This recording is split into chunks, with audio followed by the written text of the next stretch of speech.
Hey, welcome here at Permaglück. We are at the German conference for microfarming and biointensive agriculture. And today we got him here, one of the direct disciples of the great Elliot Coleman. He wrote the book The Market Gardener in 2012. And it's now his 15th growing season, and he gave a very perfect example of the fact that you can make a living on small acreage, the one and only. Jonathan Fattier. Yo, Jim, it's so nice to have you here. Oh, we're very honored. Thank Thanks you. for the spontaneous interview. Yeah, it's super cool. You We guys got are beautiful. we got Oh, thank you. 3 small questions for you. You begin. Yeah, first question, how much permaculture, because we have a permaculture Yep. YouTube channel, Yep. how much permaculture is in the market gardening system? Okay, great question. I know you have read the books on Yeah, permaculture. yeah. So I always like to say, sometimes I think people confuse these two aspects. So we could put everything in agroecology. Yeah. But what I do on my farms is not permaculture. Like, we have a very intensive system. We put a lot of energy, human resources, whatever, and there's a big output.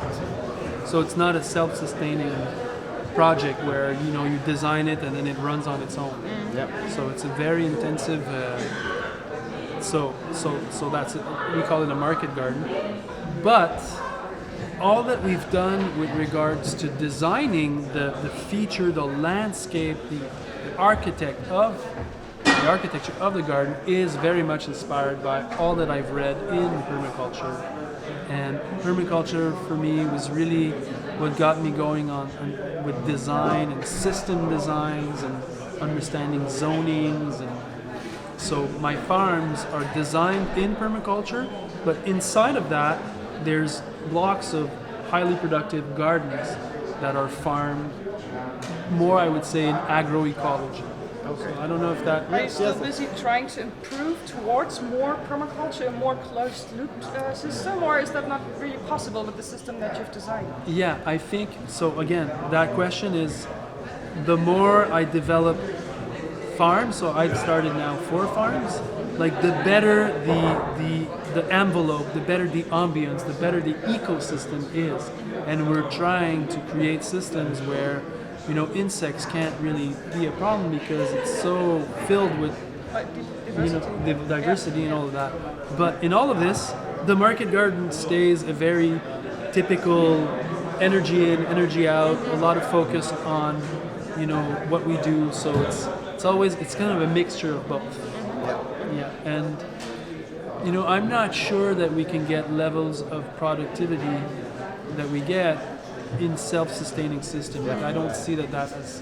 It might be possible, but I just don't. That's a really good answer, actually. I didn't expect that. Yeah. Another question. Actually, I had another thing in mind, but now we're talking about this. If we talk about the system of market gardening, what we also want to imply to our farm, to our small farm, a lot of reactions I got, especially from permaculture people, is, but you use a lot of plastic and a lot of nets and Yeah, you've heard that all over. Yeah, I've heard that. and these Okay, tarps. so I have a very strong opinion about that because. Share it, please. Okay, so first of all, plastic, the problem is not plastic. The problem is disposable plastic. Okay, that's the problem. If this bottle lasts 100 years, it's good plastic.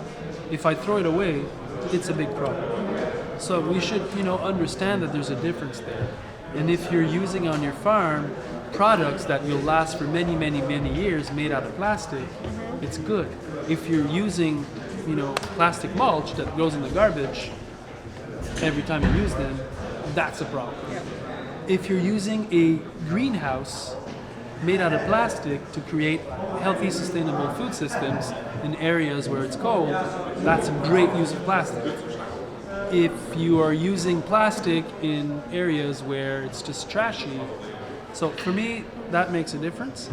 And then if the goal of the project is to be cleaner than clean, then perhaps you don't want to be a farmer, because farming is already hard work and it's tough and it's a business, and you need to make some compromises on certain things. I always say, if you want to have these values, and we all have them and I have them, it should be you're aiming for those to change. So you want to have a healthy business that's productive, and then eventually with time you incrementally make these changes. You don't start with that barrier, say I'm not using any greenhouse plastic, because your farm may never work and you'll never succeed, and then after 2 years you'll be out of business. So what was the goal of that?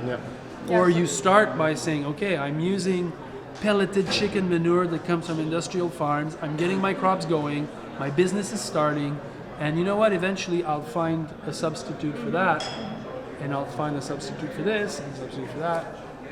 So Yeah, and maybe in the future there'll be certain types of plastic developed that break maybe down. we'll use hemp products that are made to use tarps, whatever, we don't know. But a farm is a business, and my farm is an ecological farm, but we have plastic on it, and I drive a truck to go deliver and it's not on solar power, and whatever. Anyway.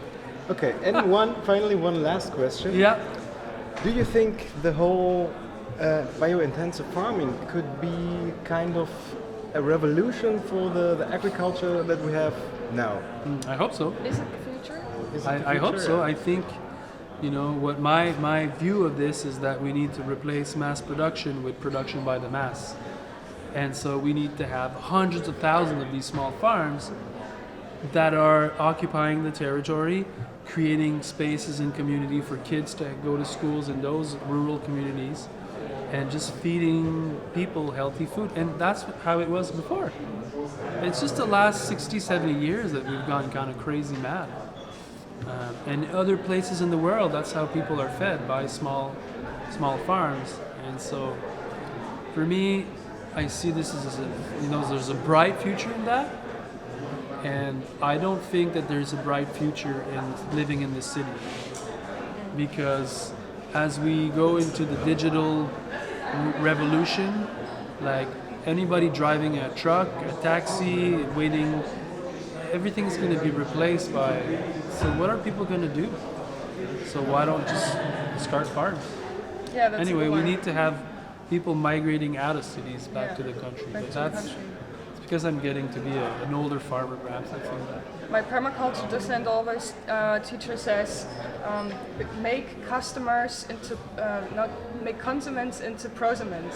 Yeah, So I love they, it. that they that they they jump. produce something as well themselves. Yeah. And to answer that question also, you introduced me as a disciple of Elliot Coleman, and there's one phrase that he introduced to me that I keep saying, and I think that epitomizes the food revolution that we're living, is that it's a revolution of food grown with care by people who care. And I think that's the future. Very nice saying. That's a very great statement. So we're having beers now. Yeah, we're Yeah. yes now. All Thank right. you very much. Cool. So for you guys who know a little bit about JM, his book and the technique that he's farming with, he just told us today that he's tried his first potatoes, or you will try next year. I will try this You year. will Wow, next try, amazing. yeah. So we will let Fingerlings. you know how this turns out, because potatoes, as somebody else said, are very important in Germany, and I was actually gonna ask you that question too. Yeah. So Great. yeah, that was cool. Thank you, Super, JM. Thank super. you so much. And the last thing, for all of you guys who want to really want to go deeper in all the farming stuff, and especially bio-intensive farming stuff, especially the things JM teaches, take a look on the masterclass. It costs a little bit, but it's so packed and full of information, and we joined it. It was the first thing that we did when we started our farm, and it's worth every penny. And you get a whole lot of more of this charismatic guy. It's worth every penny. Just take it on All right. www.themarketgardenersmasterclass.com, and you won't regret it. Farm on, guys. Thank you. Let's go for beers. Bye. Thank you so much, Jay. All right. That's- Right on.